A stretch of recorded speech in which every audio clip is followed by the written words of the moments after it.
Okay, new video number 3. So neither of us particularly likes this first question. Make 3 true we statements each. For instance, we are both in this room feeling ... So we are both in this room feeling love for each other, or we're both in this room Scat! feeling a little too hot because we turned the AC up. I just don't really get this question. Yeah, I don't get it. Well, what was the one thing you said? I said we're both in this room. Wait, what? Oh, this is the wrong piece of... Where is the right piece of paper? You're experiencing technical difficulties. Okay, there we go. We're both in this room feeling thoughtful.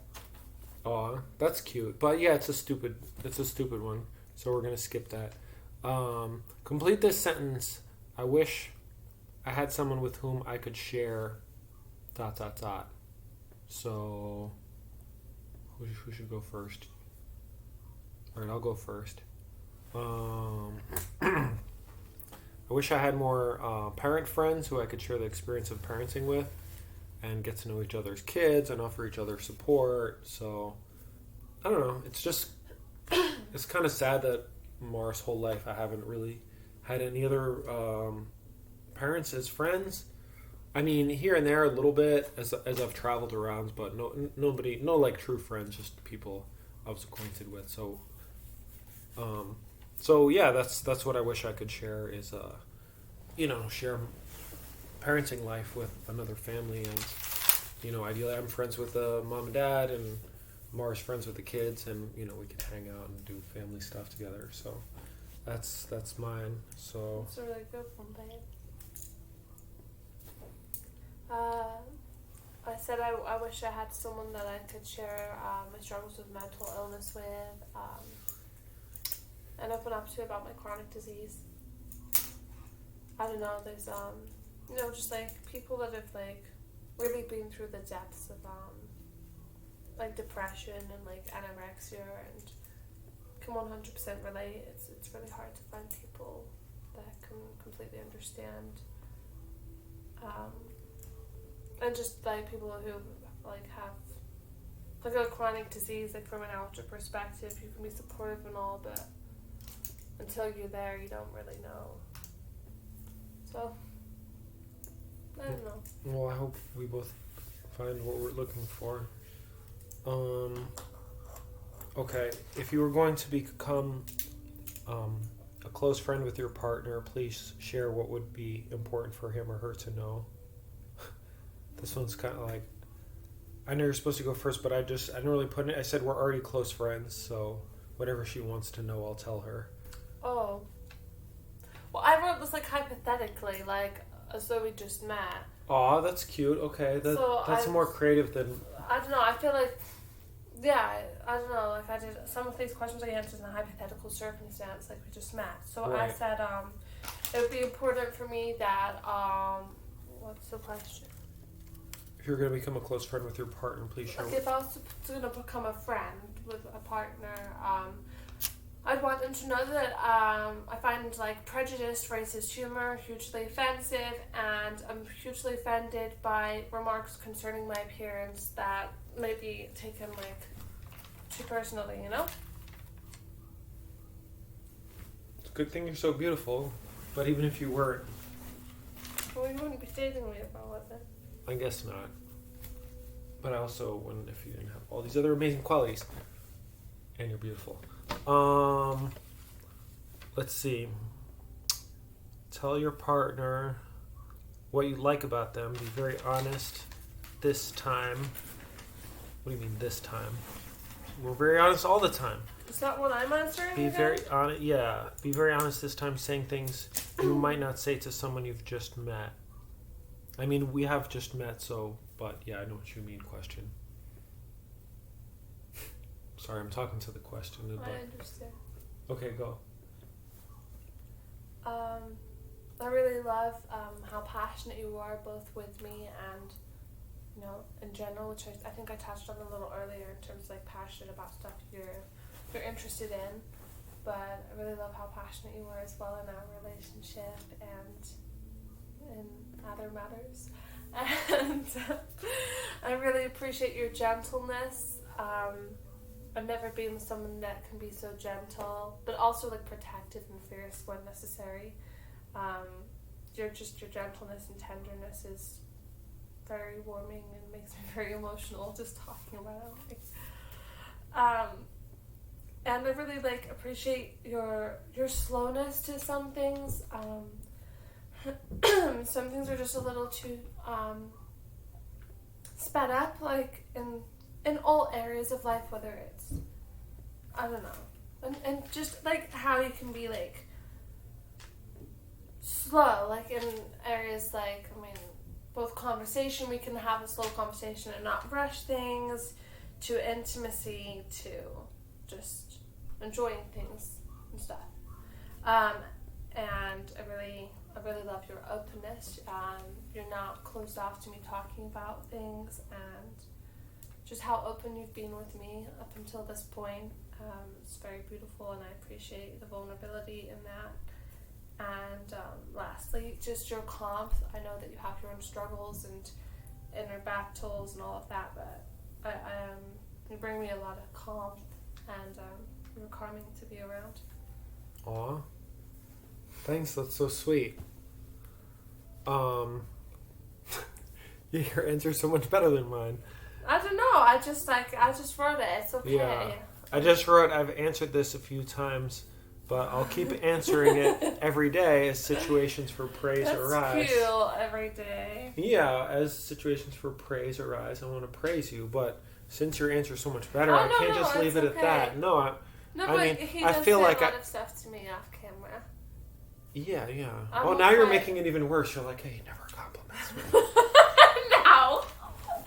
No, I mean... I don't know, I'm the quiet one off camera, and he does all the complimenting off camera. We're both so very kind like to each this. other.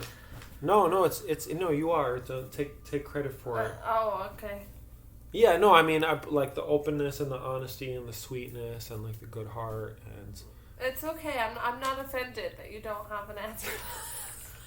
she's so offended. You just said my answer was cute. It's okay. That I'm gonna just give you all the kind words all day long when you least expect it. It's okay to make up for it in the bedroom later. Jeez, this is a family channel. Okay. Oh, I forgot to do this one. Maybe I just conveniently skipped it. Share with your partner an embarrassing moment in your life. All right, I think it's your turn to go first. No, it's my turn to. No, it's my turn to go first. But I didn't write anything, so I have to like make up something on the spot. Oh no. Okay, I'm just gonna do like a easy, like stupid one. I was at a basketball game, like a school basketball game, and I was bored because like I wasn't playing, so I was sitting on the sidelines. Like, this is embarrassing to me. It's gonna feel like a cop out, but I was like, it was more like I felt ashamed, even though this was like the stupidest things to feel ashamed of. So anyway, the basketball game was going. I was really bored, and I don't know, the ball went out or someone fouled someone, so the referee like went to grab the ball to like throw it back in, and I like grabbed it out of his hands because I thought that'd be fun. And then I don't even remember what happened after that, but I just felt so like judged, like, oh God, I'm such a little punk. Why did I grab it out of the referee's hands? Like, what the hell's wrong with me? Like, I don't even think it was really that embarrassing. Okay, I kind of like didn't really answer the question because that was more like a shameful moment where I felt bad about myself, but I knew I like wasn't really embarrassed. But I think I was in 5th grade and I like farted in class by accident and like everybody heard it, and I'm not like a farty person. Like, that's just not how I roll. So that's why I was kind of caught off guard. Not how you roll. Yeah, and that wasn't cool because like kids, they remember stuff like that. And I think it was like the very beginning of school. If it would have been the end of school, like no one would remember next year. But it was like September was right in the beginning, so that was bad. Yeah, you okay? Your turn. Aww. I have a lot of really, really embarrassing memories, but I guess 2 off the top of my head. Youngest first would be about aged 8. I had a crush on my mom's friend's son, so I was 8, and actually he was younger. He was like 7, and such a pervert. we were in my mom's house and she had a party going on. She was kind of having a catch up and coffee with her friends, and I was in like the bedroom. So this barn, like it was the kitchen and then the bedroom and then the playroom. So you always had to go through the bedroom. And I was in the bedroom with this boy who was a year younger. His name was Leo, and I'd never kissed anyone at this point. I had my first kiss like a year after that, and I asked him like whether we could kiss, and he got scared and ran through to his mom, and he's like, "Tola's trying to make me kiss her." That's my birth name. So it was really embarrassing. My mom came back out. She's like, "Are you trying to make him kiss you?" And I'm like, "No." And I was like really embarrassed. And then my second embarrassing memory, these aren't in order, I have a lot. So I was in Italy, and there was this huge lunch terrace at the hotel I was staying at. So you'd eat lunch over the ocean on this very like wide patio, and there was like an open kitchen where the chef would cook the food. And I had a bit of a flirtatious relationship with the chef. The kitchen was open, so I'd go past in like my bikini every day, and we'd flirt back and forth, but you know, we didn't really speak the same language. And I got out of the ocean. Well, it was so embarrassing. And you know, I was wearing my bikini and I wrapped myself up in my towel, and I was like walking towards my mom, and they'd hose down the lunch patio. And I like slipped on the water and went like, so this lunch patio is like 20 feet wide.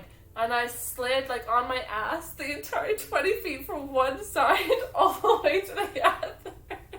All the way into the kitchen where he was cooking, and it was... I bet he remembers that to this day. And I was like, "Oh, hi," like, as I like slid on my ass through the entire water with all the waiters laughing at me.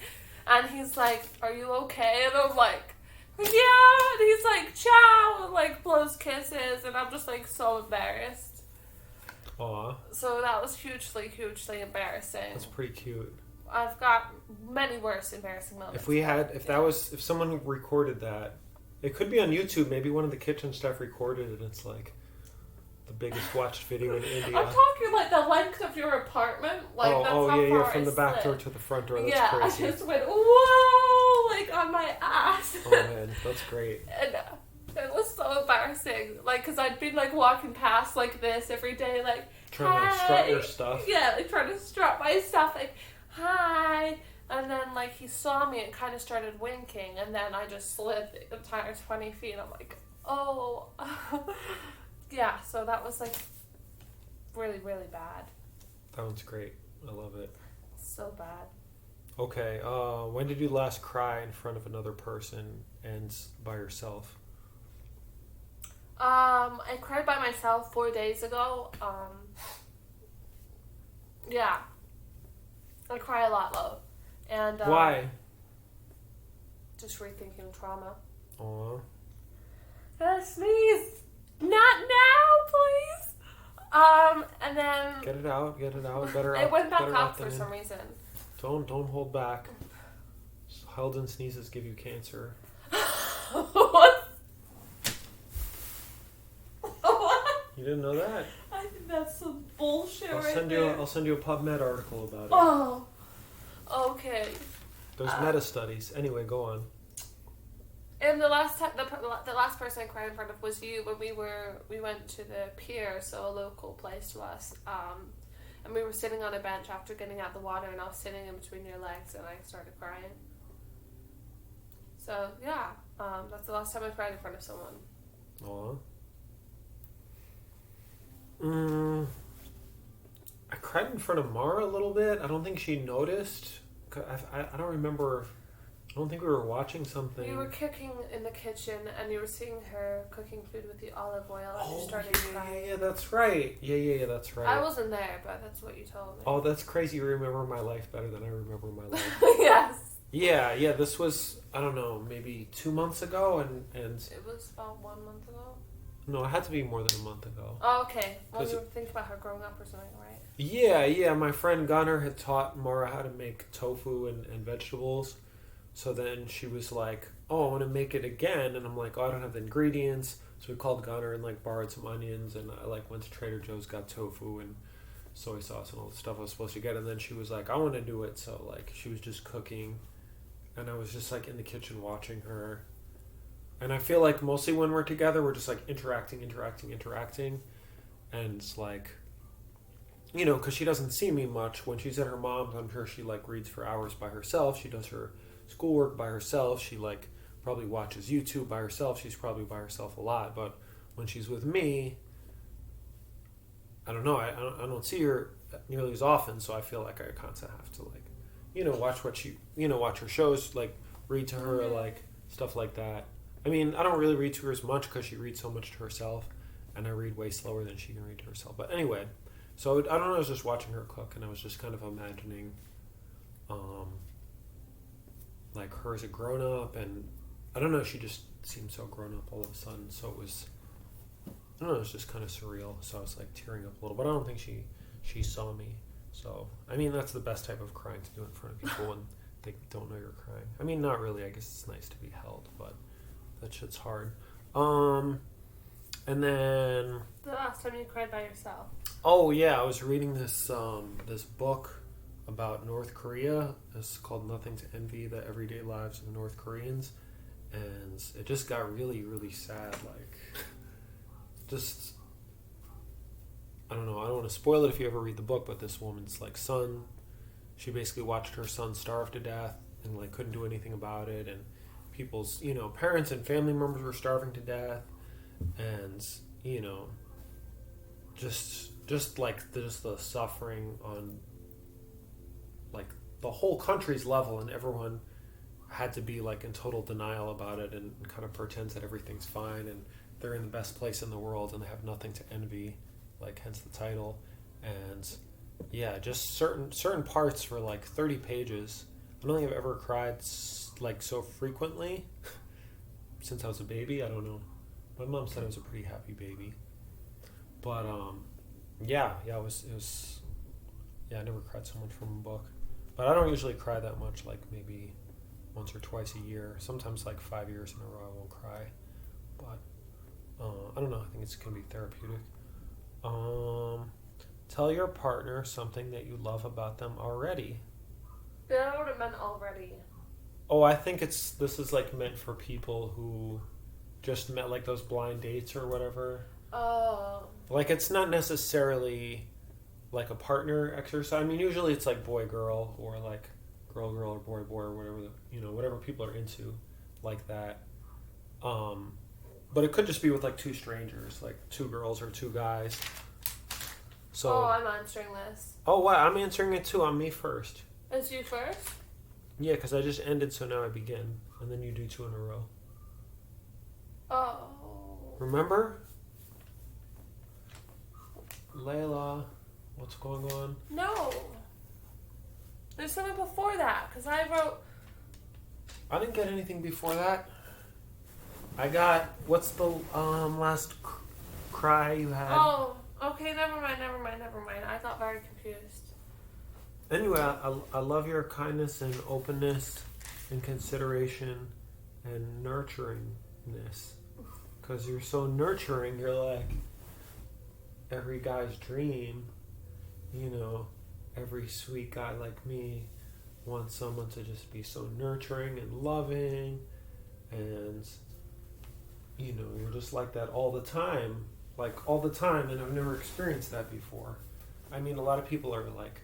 can be sweet sometimes when they're in the mood to be or when they're not mad at you, but to be like the way you are all the time, even when I'm being really annoying or, you know, I'm sick and I can't get back to you in that moment or I'm spaced out, I don't know, you're just always so sweet, even like whether I like deserve it or not. So it's just, I don't know, it's so nice. Oh, alright, your turn.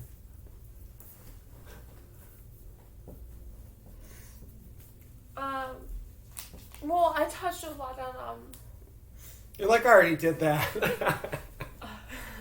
She's getting revenge. No, that's actually not what happened. What I was saying is I touched a lot on, like, personality traits and more characteristic type stuff. in a lot more detail on the other questions, but for this I just put some quick and short, and I said I really love your eyes. Aw, better to see you with, my dear. Oh yeah, this is the first one I did, because somehow when I was looking at them, I scrolled to this one first. Oh, but So- is this the one I'm at? Yeah. Well, I'm always reading What them. is it? You want to read it? Because I've been reading. What if anything is too serious to be joked about? What if anything is too serious to be joked about? And okay, so you go first. Oh, I'm so sorry. I zoned out. I think like suicide and like people dying is just too serious to joke about. It's just like fucked up. So yeah, I think that's like pretty generalized like opinion. Yeah, I don't have too much to go into on that. Yeah. So anyway, am I doing the next one or did I finish one and then? I didn't go. So now I go. I'm gonna read okay. the next one. You can tell because I'm like sleepy. I'm like Yeah. my brain's going. No, it's here, babe. You're just spaced out a little. Oh yeah, I've joked about genocide, cannibalism, torture. I really like dark humor. I don't think I wrote the problem is not in the joking. It's whether you're wondering in the back of your minds whether someone is serious or not. So Yeah. That's what I wrote as well. I wrote like I forgot to say I wrote like I love a good sense of dark humor. Like it's funny to make like some jokes in response to death. I just mean like when it's like a personal relative. Like you shouldn't joke about someone who's had suicide attempts. Like you shouldn't joke to that person about suicide or like about their relatives that have died. Like if one of their relatives got hit by a train, you then wouldn't go ahead and make a joke like that. But I still like that humor. So sorry, I just wanted to re-emphasize that. Oh yeah, well I agree with her that yeah, if especially for children, if yeah, you can't joke around about someone in their family who's died or and in general with kids, I would say just be more mindful about joking around, especially really little kids, but really teenagers too, because they take stuff way more serious.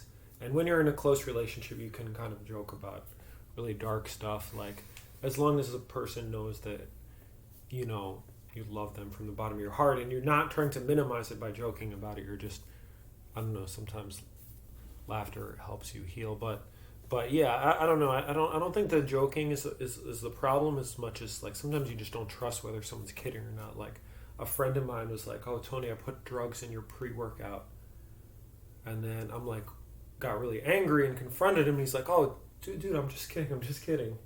And then, but then later he'd be like, "Oh, I wasn't kidding. Did you notice your behavior was really different for 3 days?" And then I'd look at him. And, just not knowing whether someone is joking or not is no joke. So don't ever do that. Okay. If you were to die this evening with no opportunities to communicate with anyone, what would you regret? Not having told someone. What haven't you told them yet? So I said I would probably regret not telling my daughter more things about life, my life, advice for her. Not really any specific things or me monologuing at her, but more just hearing what she wants to know from me and answering her questions as best I could. So hopefully I won't die tonight because, then no one gets to have these conversations. But I think they kind of have to happen organically too. Like, I don't know. I guess some people sit down and they're like, son, daughter, this is what's important and blah, blah, blah, blah, blah. I don't know. I feel like you kind of give lessons and share insights with your kid, like, organically. Although it could be good to have, like, a family meeting once a week. Maybe we should do that. Sit down and talk about the important things. Okay, your turn. I don't know. Let's look for that up. I don't know. I don't want to touch on it too much, but there's I think there's things I both want to say to my mom and to my brother. I don't really have a lot to say to my dad. There's not a lot of point, but yeah, I regret not telling my mom that I forgive her, but that, I don't know, I'm just like, there's just a lot I would want to tell my mom. I don't know, it's too much to get into. And yeah, I just regret not telling my brother that I'm like, I'm disappointed that I don't know, I wasn't listened to. And I'm sad we never had,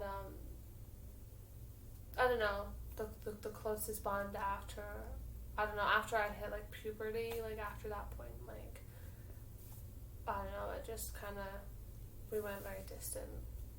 I don't know, I don't want to say a lot because I feel like my parents are going to watch this and stuff. But Probably not, but I think so.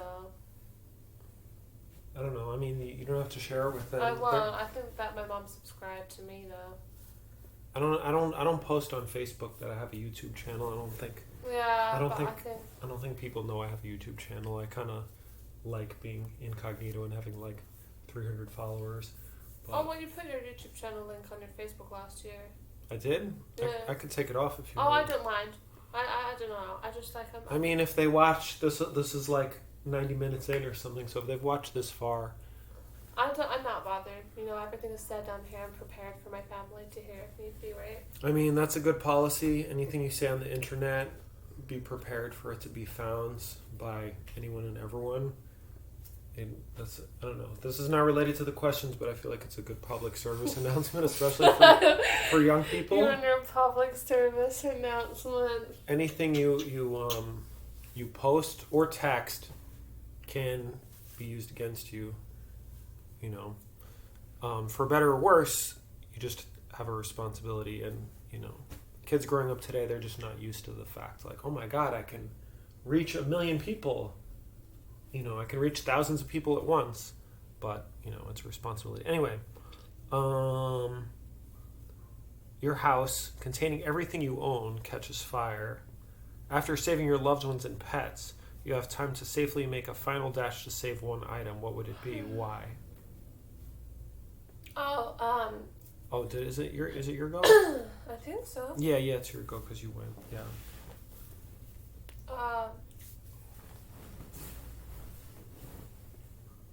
What would you save from the burning building? The letter my mom wrote me before I came here.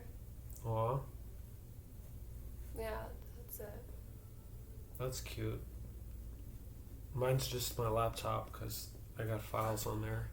I don't have them backed up. I assume I would have my phone in my pocket when I ran down the building because why not have your phone and wallet already in your pocket if you gotta go? So yeah, I would save my laptop because I have stuff on there and I don't really give it too much of a damn about most of my belongings. Except my scooter. I love my scooter, but that's outside already. We don't have a garage. Not yet. Okay. Of all the people in your family, whose death would you find the most disturbing and why? I feel like this is a really awkward question for people with like multiple siblings or children.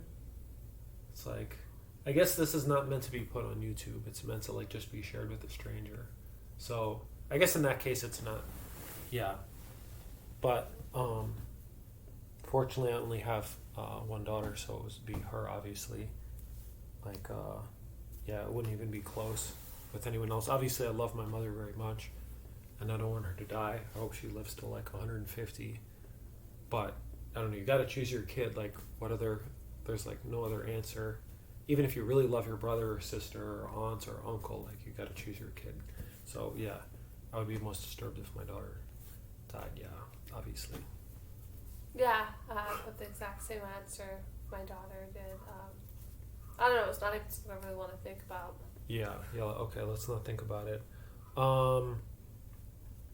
Okay, so this one I didn't answer because I figured I'd just do it live. This is the last one, so thanks for coming with us all this way.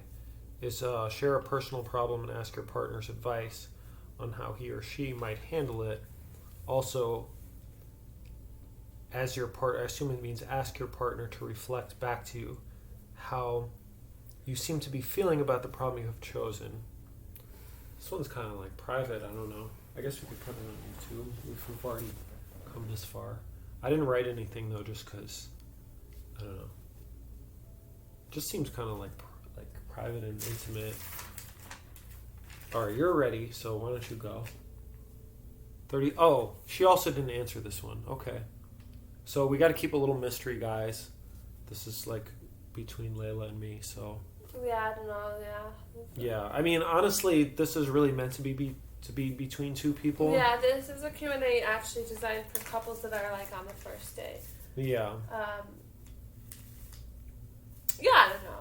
That's But just we're sharing it with you because you guys are cool and you're not going to judge us and you're We hope. I don't know. I think it's lame when you're like, I deleted a negative comment once. Someone like on one of my chess videos was like, I was like, you can be really good players. Like this guy was like 1680, like in this opening, and the guy's like, LOL. This guy thinks like 1600 is a good player. He's just like trolling the shit out of me, and I was like, yeah, I deleted it. But then I felt like I'm just like, oh, that's so pathetic. Like you don't delete comments, unless they're like racist or homophobic or I don't know. I mean, there was mostly good comments on there. I think it's fun to have some haters.